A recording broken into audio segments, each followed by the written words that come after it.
Ya, tadi jurnal mengenai tangki, yaitu jurnal dengan judul Review of Circular Tank Technology and Management yang ditulis oleh Timmons, Sommerfeld, Brian, Vinci.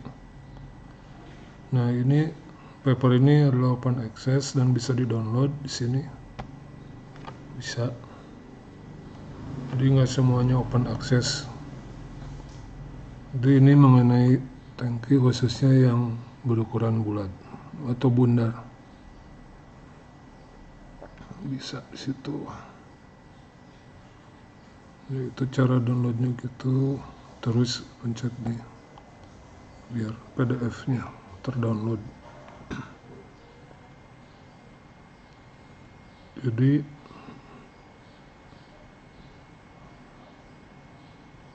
sebentar. Jadi paper ini fokus kepada circular tank, tangki berukuran bundar, ya kan. Lalu apa keuntungannya dan bagaimana karakteristik tangki khususnya untuk inlet, outlet dan lain sebagainya. Ini di abstrak kita bisa lihat kegunaan circular tank untuk produksi ikan konsumsi. Nah, seperti itu. Nah, ini udah terdownload ya PDF-nya. Nah, dibuka di PDF Adobe Acrobat Reader. Kayak gitu. Nanti baca sendiri ya di sini ininya. Jadi di sini banyak tadi gambar-gambarnya. Pertama-tama keuntungan tangki bundar di sini. Tadi seperti di video yang pertama saya sudah bicarakan bahwa penggunaan tangki bundar itu bagus untuk aliran airnya, untuk uniform mixing, pencampuran yang bagus, dan rapid solid removal. Jadi sisa pakan, sisa feses bisa dikeluarkan dari tangki dengan cepat. Untuk reading, harvesting lebih mudah, and then untuk pengelolaan ikan lebih mudah juga. Apalagi kalau ada ikan yang sakit, itu bisa dikondisikan di tiap tangki. Terus ini banyak alasan-alasannya, nanti baca sendiri. Nah, ini ada kecepatan air, untuk rumus-rumusnya ada ya di sini ya, untuk ikan salmon. Banyak ya, belajar sendiri. Inlet flow kayak gimana, silakan dibuka-buka di sini. Mungkin ada bahan ujian dari sini. Nah, di sini baca sendiri ya di sini. Nah, lalu lanjut ke materi kedua, yaitu mengenai akuarium. Seperti kita ketahui, akuarium itu merupakan tangki juga, tapi dari bahan kaca. Nah, untuk presentasi ini, tunggu, ini not responding.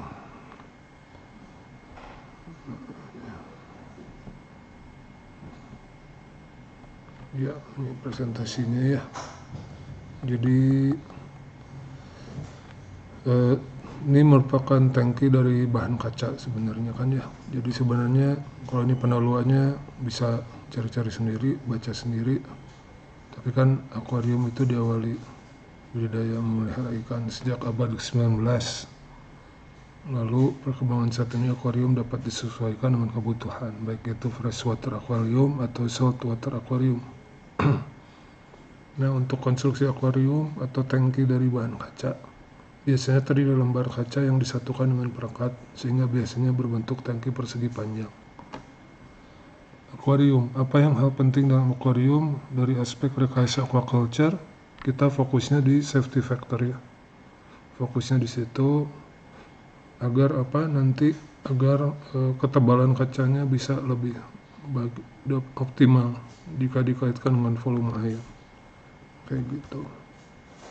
Jadi dalam konstruksi akuarium, kalau dari aspek rekayasa akan timbul pertanyaan, yakni ini kan apa yang dapat terjadi ketika ini ada ukuran kacanya terhadap keamanan akuarium. Nah, ini bagaimana pengaruh ketebalan kaca dan safety factor dalam tangki akuarium. Bagaimana mengkalkulasi fish tank glass safety. Nah, ini ada berbagai macam pertanyaan lain yang akan timbul. Contohnya, ada bahan akuarium dari akrilik juga. Bagi apa yang lebih baik, akrilik atau kaca? Nah, kayak gitu. Jadi sebenarnya konstruksi akuarium ini bisa digunakan dari kaca maupun akrilik. Kalau dari segi akrilik itu bisa digunakan bahan plexiglass yang lebih tembus pandang. Oleh karena itu bisa menggunakan dua bahan ini. Di bahan kaca ada dua tipe juga. Ada tipe kaca yang normal yang itu yang datar, dan satu lagi high quality crystal glass. Nah, biasanya yang normal itu low clarity, itu ada bisa kecerahannya itu lebih rendah gitu, sedangkan yang kristal lebih tinggi.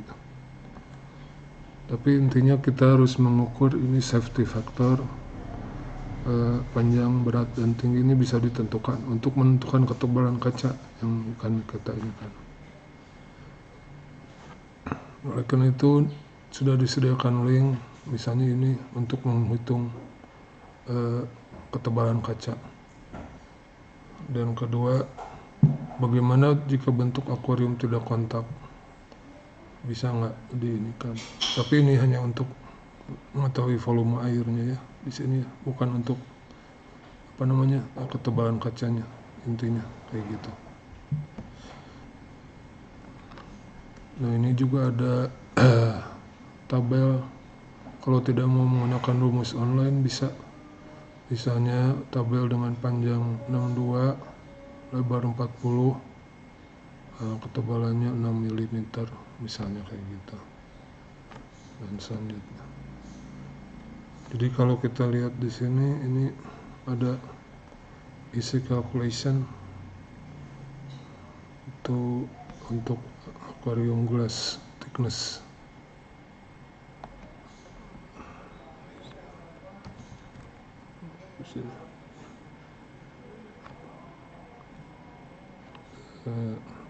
Ini ya. Nanti bisa disimulasikan untuk kalau mau bikin akuarium sendiri, ketebalannya harus kayak gimana, kayak gitu. Nah, nanti safety faktornya itu di angka 2 atau 3 ya. Nah, misalnya Anda ingin bikin akuarium dengan panjang 60, lalu lebarnya 40 misalnya ya, dan tingginya 30, lalu safety factornya 3. Kalau kita kalkulasikan itu ketebalan kacanya 4 mili. Nah, jadi kayak gitu. Nah, ini juga bisa disimulasikan berat ini. Kaca sekitar 10 kilo, kalau ditambah air berapa? Itu 82 kilo per akuarium, kayak gitu. Ya, kayak gitu kurang lebih ya glass area ini. Untuk materi akuarium mungkin itu aja dulu, dipelajari dari linknya. Terima kasih atas perhatiannya.